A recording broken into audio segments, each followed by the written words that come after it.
Hello again and welcome to another Smile Create Repeat video. This is for the April 2015 surprise. We have a few colored pencil tips and tricks that we're going to show you here today. And this is a quote that I'm illustrating, and I started already for the creative card in this month's box. And I'm going to work on it some more in this video to show you a couple more tips. And then I will finish it off video and post the finished drawing on our website, Facebook, Pinterest, and Twitter, if you care to see it there. So what we did so far, or what I did so far, is I did colored pencil with layering. So here I did a bunch of layering with the blue and the red. That creates a nice dark. It's kind of purplish, and then fade it to just the color of the toned paper. Here I used yellow and red, with an outline in red and some yellow and then some of the white. Here I did a nice sharp edge with the very thin pencil, because that creates a nice point with the dark blue. With the bunny, I burnished with the red and the white, which is when you press harder with a lighter color over another color to really press the color into the paper and to remove the texture of the paper. To make it smooth. I'm going to show you some of that while I'm working down here, and I also have other examples of work I've done that demonstrates that illustrates that, excuse me. Here's one of those. Here's a dog portrait I did, and there's a lot of layering of colors in here with darker browns, and then reddish, and then yellows, and then you got the blue. Then up in the face, I burnished the eye to give it a nice solid shiny look, and also with the nose, and then a lot of layering there just to add more interest instead of just having one color. And here's another dog portrait I did, and you can really see the nose that's burnished. There was a lot of colored pencil there, pressed with quite a lot of pressure to make it look shiny. And then also this other dog's nose, and then the pink on the tongue, and then the ear. You can really see the inside of the ear. And then the fur, I used sharp point to create the hair texture. And this was also done on a toned paper, just like we're going to be working with today, because colored pencil takes so long for coverage, so it's nice to have the non-white background, if that's what you're looking for, if that works for the project you're working on. Alright, so back to this. So the first thing I did was, because I had red, yellow, and blue, I had the three primary colors, so I used those on the paper. This is the gray instead of the tan, but I did those here. And then I used the red and the yellow and layered them and made a nice orange. I layered the yellow and the blue, made a green, and then I layered the red and the blue and made purple. And then if you layer the three primaries, red, yellow, and blue, you get a dark color, and it's brown, but it's really I just use that as the dark value. And then I did that again down here, but I burnished it with white so you could see the lighter colors and to see the different variations. And then if you go and do the orange and then put red over that, it'll be more of a reddish orange. If you put yellow over that, then it'll be more yellowish orange. So that way you can vary the colors. And then if you add a light application of the blue, it'll be a bluish brown. So you have really a wide range of colors from just three pencils and white. Here's another little swatch I did just to test the colors again to see the blending. And I just did red here and then blue here, so you made the purple there. Then I did yellow over here with red here, so I could see the yellow on the paper, on the tan, the blue on the tan. Yellow and blue makes green. Then I did the white over it to see what the lighter colors look like.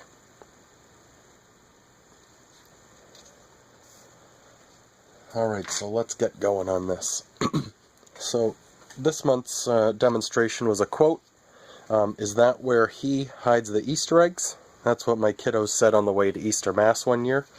So I thought that would be a fun quote to work on, seeing how we're coming up to Easter. So I drew this with a pencil right on my paper, but I did do some sketches preliminary in a sketchbook to get some ideas, but mostly I just did it right on here, and this is some nice paper, so I could erase with my kneaded eraser, and it was really gentle on the paper. And I made sure I didn't push hard when I was drawing because I didn't want gouges in the paper, because then if the gouge was like this, the colored pencil would sit up here and wouldn't get into there, so you'd have a line, which is a fun technique that I'm going to show you later on that can be used to your advantage, but I just didn't want to do that with this. So if you draw, I would recommend drawing this out on a separate piece of paper and then transferring it, either with a light box, putting it up against a window and using that as a light box, or if you color the back with graphite, put it on top of this paper and then trace it, that'll transfer the image onto this paper. So I'm going to draw right on here, and these pencil lines are pretty dark, so I'm taking my kneaded eraser, which you're going to want to stretch out like this to get it warm and loose and pliable, and that picks up the graphite, and I'm just pushing down and twisting a little bit because I'm just trying to pick up some of the graphite so it's a little lighter so it doesn't show through too much on my drawing when I put the colored pencil on it, because I want it to just be a guide, and now I'm just good. So now we're going to start with, I'm going to make this hides dark blue. So basically I just start coloring it in, being careful of what I'm doing, and I'm using the side of the pencil. And this is why I'm not going to do this whole thing while I'm on video, because this is just going to be this would be a long video of not a whole lot of excitement, a lot of it just coloring in. So I would do that on the side, and I'm actually going to skip to another section in just a minute. And then I go a little sharper and see that nice edge there, because I'm trying not to have a sharp line in between the letters and this dark blue background, because I don't want the letters to be outlined. I just want them to be knocked out of the dark blue. But this edge I do want sharper, so I get up to a little more of a point. Alright, so that shows that, and I'll work on that some more after. The part that I did want to show you is what I'm going to do with these 3D letters that spell out Easter. I'm not sure what color I'm going to make those, but I know I want them on the grass. I want it lighter at the top, darker as it goes down to the bottom, because I'm going to have these eggs lighter against the dark blue-green grass, so those pop out. So I am going to start with those. I have a line right here. I have a line right here that's kind of like basically the surface that the eggs are sitting on. It's not really anything, it's just a design element, but that's what I'm using it as. So here I am. So I do need to color this all blue again.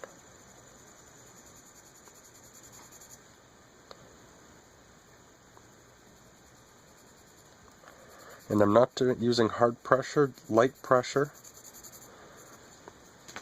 Oh, and there was something under my paper. You can see there's a little, make sure there's nothing under your paper, like a little piece of eraser or something, because that just made a little impression right there. That should go away later on in the process though. If not, it won't. If we wanted it perfect, we would do it with a computer, although that's not perfect either.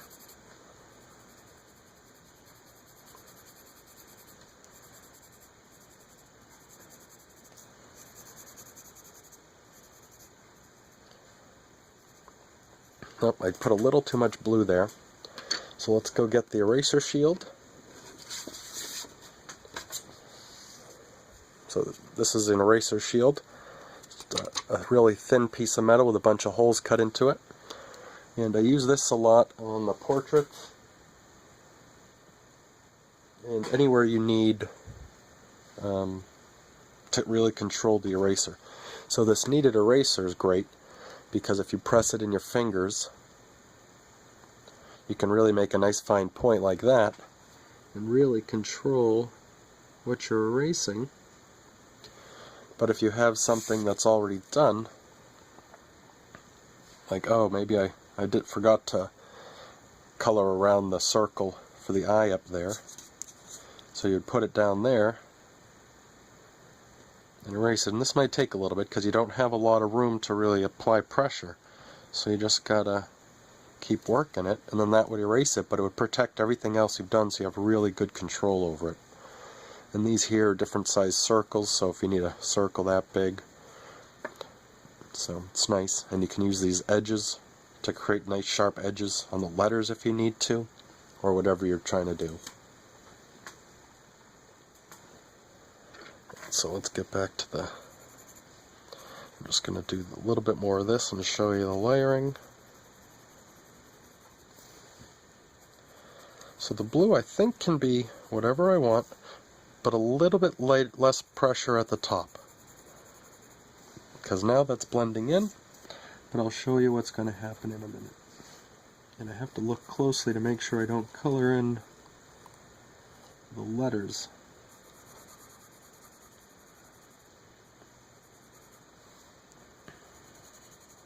Alright, so that's that. So now I'm getting the yellow.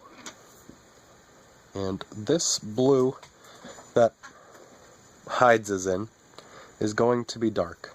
That's probably going to be as dark as the top of the church here. So it really pops. So then when this light, yellow, green, is up against it, it will really show a nice contrast.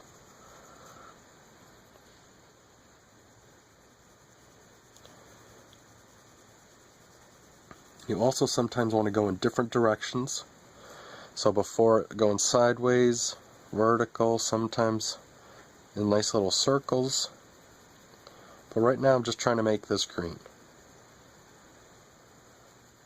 And if I had 120 pencils, I'd still use yellow, blue, and I'd probably use some green too.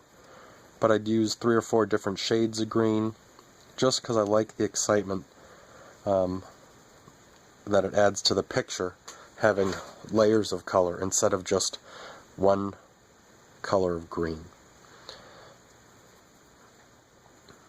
So now I see that this really needs to get darker, so now I'm pushing harder and then getting a little lighter as I go up, because I need that to be much more saturated green, much more green.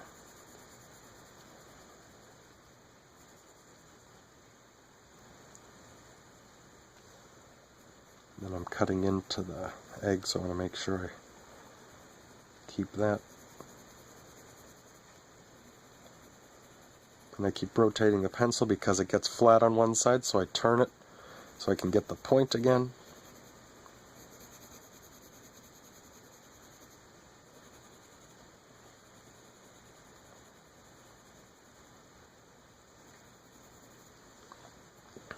Alright, now I'm going to add some more yellow here to really make that lighter, and then make that blue that I just added, bring it back to a little more green.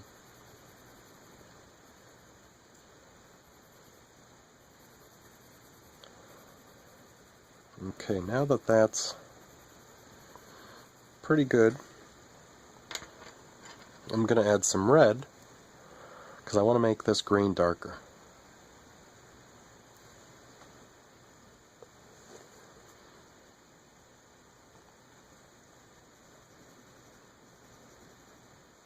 And I'm not going to do it too hard because I just want a little bit, because I don't really want it to turn red. I just want it to interact with the green that I have there, which will make it darker.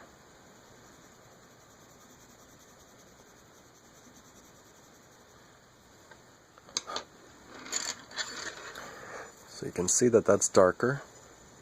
And now I'm going to put blue back on it, because I want that to look more blue than green, than red, excuse me.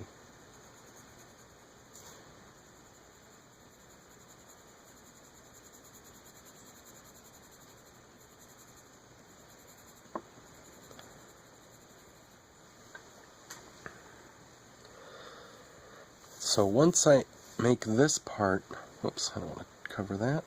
Once I get this edge sharp,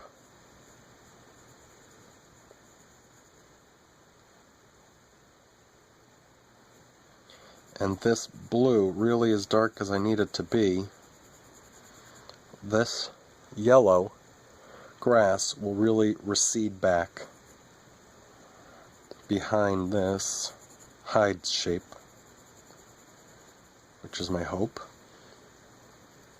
I don't hope, I know it's going to do that. And then I'm going to add some red on that too, and probably just at the bottom, just to really show that that's, just to really punch up the darkness of that.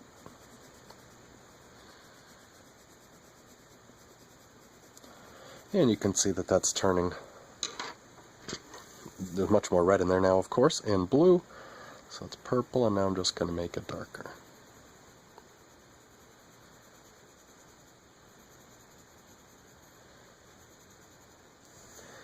Okay, and now I'm going to use the art stick from Prismacolor. It's nice, you can use these edges right here, like up here I used the edge and I pulled like that, so I didn't really draw, I kind of painted with it.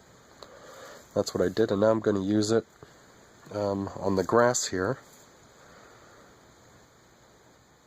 just to make it a little lighter again at the top. And I'm doing less and less pressure as I come down, just to get that on there. And now I'm going to go over it again on the side with my pencil to add a little more yellow. And then I'm going to go back over it and add some more blue, so it's not just yellow, but it'll be a lighter green.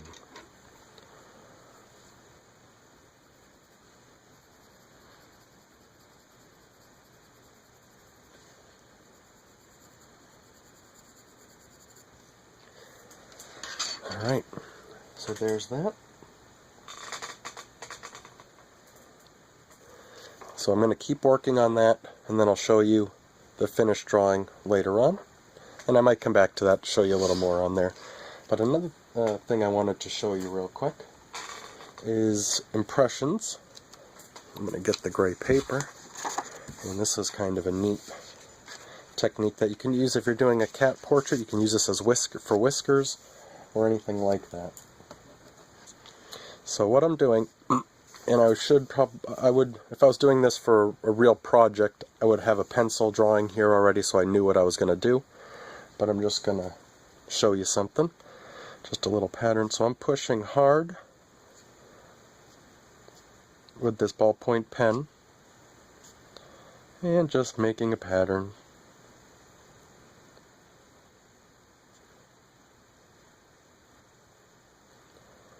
And I'm pushing into the paper underneath, so hopefully it leaves this impression of this pattern.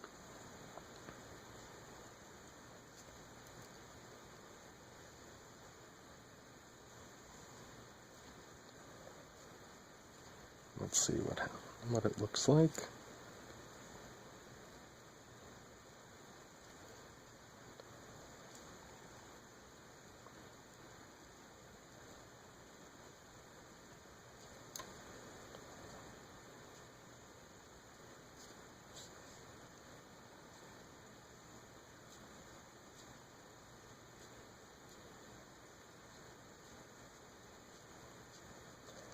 And that was quick.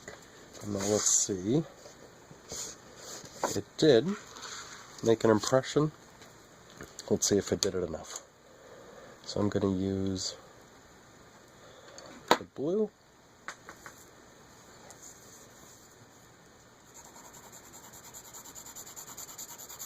Yep, so that did not. It did make the impression, but I did not push hard enough, so it's something I'd have to go back and do. I don't know if you can see that. You can see it a little bit in that shot, and I also did that earlier. Same thing.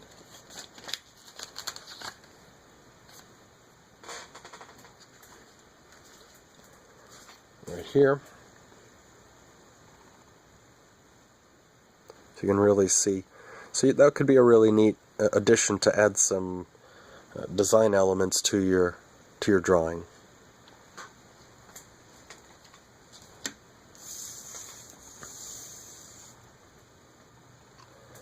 The other nice thing about this, working on a toned paper, is the white can really pop. It can really add a lot of, well, I don't want to say pop again, but excitement, because you have the middle ground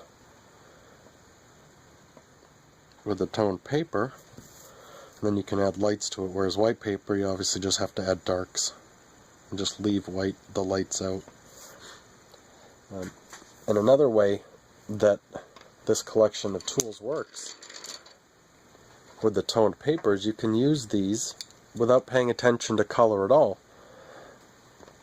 You can use your red or blue as your dark, your yellow as your mid value, the paper as the mid value, and then your white as your highlight. So you could have a 3 or 4 tone drawing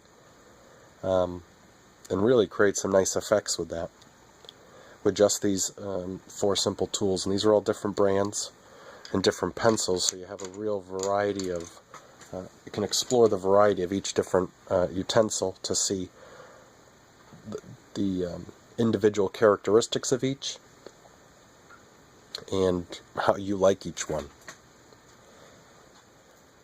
So that is the demonstration for this week. Again, thank you so much for being a member with Smile, Create, Repeat. If you're not and you'd like to learn more, you can go to smilecreaterepeat.com and learn a lot more, and of course we'd love for you to join us and see what we're creating on our Facebook page, on our Pinterest page, on Twitter, and of course on YouTube. That you know, there's other channels, other videos on this channel that you can look at. And if you have any comments, questions, or feedback of any kind, please email us. Our email address is right on the website. It's cs@smilecreaterepeat.com. Thank you again, and we'll see you next month.